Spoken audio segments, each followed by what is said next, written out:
Assalamualaikum warahmatullahi wabarakatuh. Baik, di sini kelompok satu akan membahas mengenai positive displacement pump, yang mana ada dua jenis pompa yang akan dibahas, yaitu diaphragma pump dan fan pump.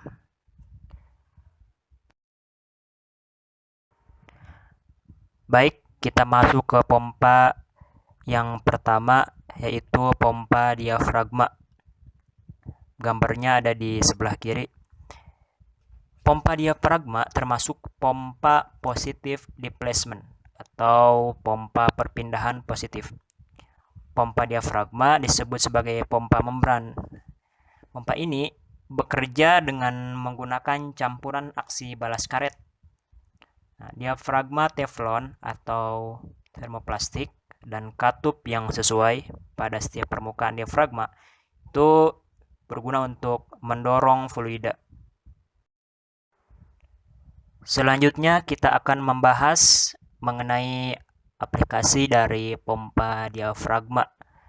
Itu di mana dia digunakan dan apa fungsi pompa ini. Aplikasi pompa diafragma umumnya itu berlaku di banyak industri. Nah, pompa ini digunakan untuk mendorong fluida seperti bahan kimia korosif, pelarut yang mudah menguap, bahan makanan yang kental, peka terhadap geser, produk farmasi, cairan lengket, air kotor, padatan lebih kecil, krim, bubur abrasif, minyak, dan gel. Pompa ini adalah jenis pompa yang sangat efisien. Kenapa disebut efisien? Karena pompa ini dapat menangani fluida dengan viskositas rendah, sedang, atau kekentalan. Selanjutnya kita masuk ke karakteristik pompa diafragma. Ada 3 karakter yang ditampilkan di sini. Yang pertama, aliran fluidanya dengan denyutan atau pulsating. Kemudian, ketika fluida memasuki tabung dengan berfungsinya katup periksa, maka ia secara konstan memasok keluar dari sisi yang lebih tinggi. Dan yang terakhir, penutupan katup periksa rumit. Kemudian cara kerja pompa diafragma. Bagaimana cara kerja pompa diafragma? Perhatikan gambar di sebelah kanan, itu ada pompa diafragma menghisap air masuk melalui inlet atau saluran masuk. Gambaran menunjukkan saat diafragma bergerak mundur untuk menghisap masuk fluida. Katup masuk atau disebut inlet valve terbuka sehingga fluida terhisap masuk memenuhi ruang pompa melalui saluran masuk atau inlet. Nah, pada saat yang bersamaan, katup keluar tertutup. Fungsinya untuk menjaga fluida yang sudah ada di saluran keluar, outlet, tidak terhisap masuk kembali ke ruang pompa.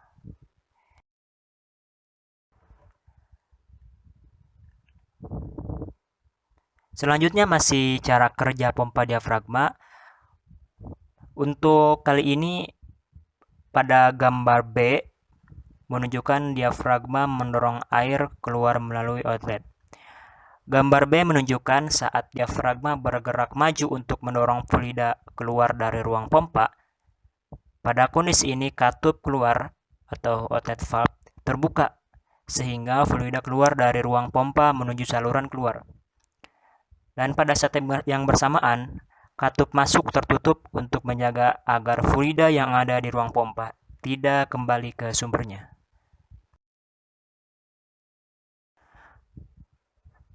Kemudian ada jenis-jenis dari pompa diafragma, ada 4 jenis item yang ditampilkan. Yang pertama ada jenis penggerak mekanik, kemudian penggerak hidrolik, lalu penggerak solenoid, dan penggerak angin. Untuk penggerak mekanik, jenis dari pompa diafragma ini, jenis ini memiliki penggerak mekanik yang langsung terhubung dengan diafragma. Contoh skema di samping merupakan contoh untuk pompa diafragma dengan penggerak mekanik. Selanjutnya ada penggerak hidrolik. Jenis ini memiliki fluida hidrolik untuk mendorong dan menarik fluida. Fluida ini didesak oleh piston atau plunger yang digerakkan secara mekanik juga. Sebenarnya hampir sama dengan pompa diafragma dengan penggerak mekanik di atas. Namun bedanya, penggerak mekaniknya tidak terhubung langsung dengan diafragma, tapi dengan perantara fluida hidrolik.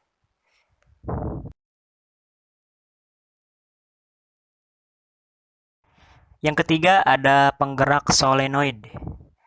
Jenis pompa diafragma ini digerakkan oleh semacam piston atau plunger yang didorong atau ditarik oleh medan magnet yang dihasilkan oleh solenoid. Solenoid itu merupakan alat yang akan menghasilkan gerakan mekanik linear jika dialiri arus listrik. Secara umum, solenoid terdiri dari lilitan dan inti baja. Jika lilitan dialiri arus listrik, akan menghasilkan medan magnet yang akan menarik atau mendorong inti besinya. Gerakan inti besi ini dimanfaatkan untuk menggerakkan diafragma pada pompa diafragma. Dan yang terakhir ada penggerak angin. Pompa diafragma ini dikenal dengan nama AOOD pumps atau Air Compressed Double Diaphragm Pump. Karena desainnya memiliki dua pompa diafragma, dinamakan pompa diafragma ganda yang memanfaatkan tekanan angin sebagai penggerak diafragmanya. Posisinya saling berhadapan di mana kedua diafragmanya, itu diafragma kiri dan kanan, terhubung oleh sebuah piston atau plunger seperti gambar di samping. Nah, lalu apa saja kelebihan dan kekurangan dari pompa diafragma? Yang pertama kita bahas mengenai kelebihan. Kelebihan pompa diafragma ada 8 kelebihan yang dimiliki oleh jenis pompa ini. Yang pertama dia murah, kemudian tahan ledakan, kemudian portable, lalu instalasinya mudah, dapat beroperasi dalam jangka panjang, hemat energi, cocok untuk memompa bahan kimia, dan laju aliran dapat diubah dan tekanan pengusiran.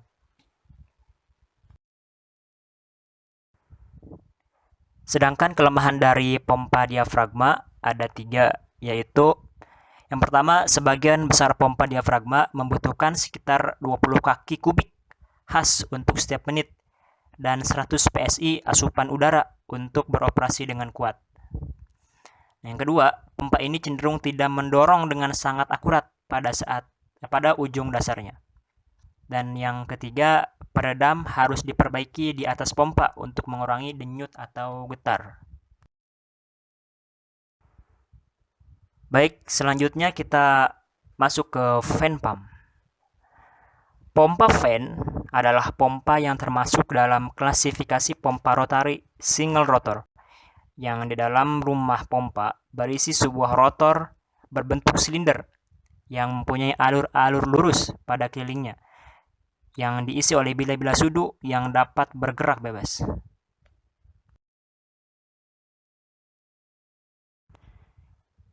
Rotor ini dipasang asimetri dalam rumah. Ketika rotor berputar, tekanan di dalam rumah pompa akan turun, sehingga terjadi kerja isap. Dan pada saluran pemasukan, terjadi pembesaran ruang kosong, sehingga cairan dapat mengalir dari sumber dan mengisi rongga kosong dalam rumah pompa.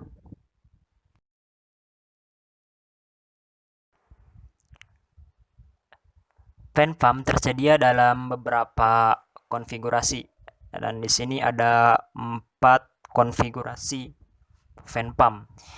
Yang pertama, baling-baling geser hanya dapat beroperasi untuk jangka waktu yang singkat dan menangani sejumlah uap kecil.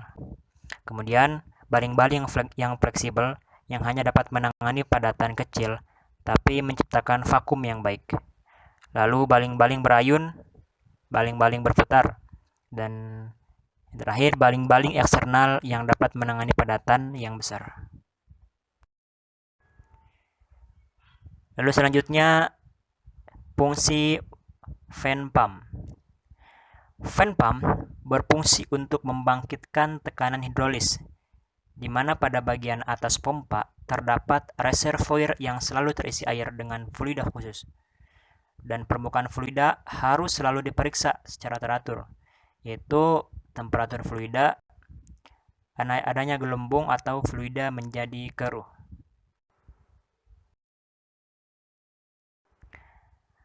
Pada gambar di samping itu menunjukkan bagian-bagian fan pump. Yang pertama itu rotor. Rotor berfungsi untuk menggerakkan sudu pada fan. Yang kedua, shaft. Shaft berfungsi sebagai penggerak utama. Yang ketiga, ada casing. Berfungsi sebagai rumah. Dan yang keempat ada fans.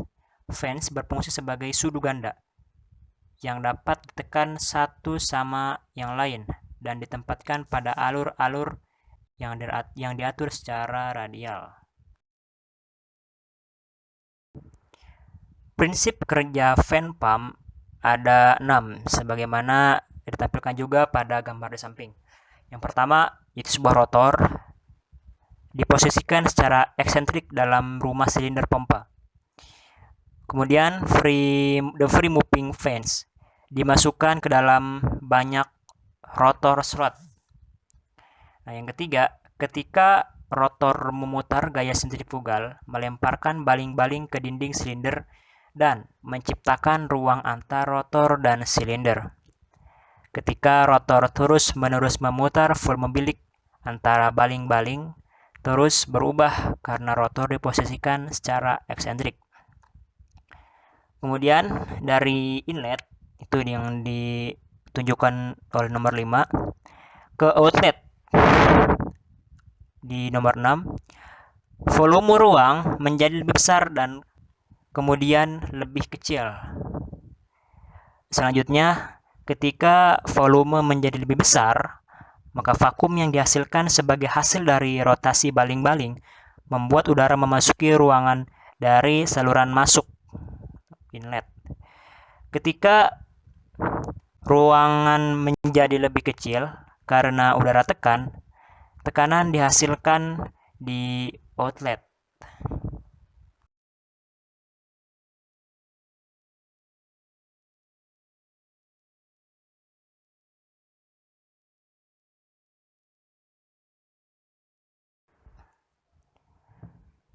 Ada 6 poin yang ditunjukkan di sini yang menunjukkan aplikasi dari fan pump. Yang pertama, fan pump diaplikasikan pada power steering mobil. Yang kedua, fan pump diaplikasikan pada penerbangan layanan, transfer bahan bakar. Selanjutnya, aplikasinya pada auto industri untuk fuels, lubes, dan pendingin.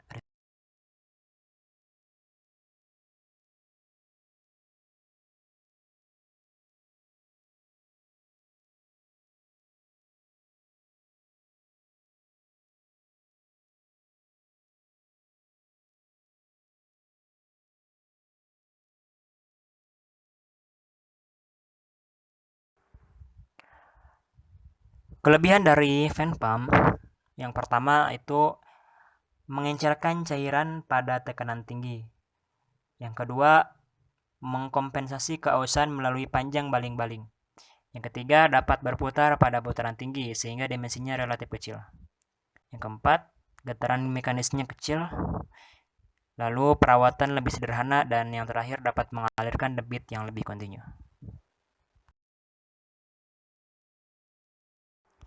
Dan yang terakhir ada kelemahan fan pump. Yang pertama, tidak cocok untuk tekanan tinggi. Lalu tidak cocok untuk viskositas tinggi. Tidak dapat memberikan tekanan akhir yang tinggi. Efisiensi volumetriknya rendah bila bagian-bagiannya kurang presisi. Dan yang terakhir, tidak cocok untuk bahan abrasif.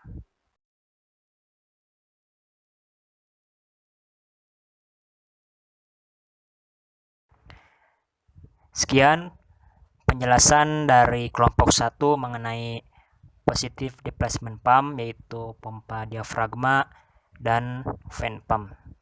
Semoga dapat bermanfaat. Terima kasih. Wassalamualaikum warahmatullahi wabarakatuh.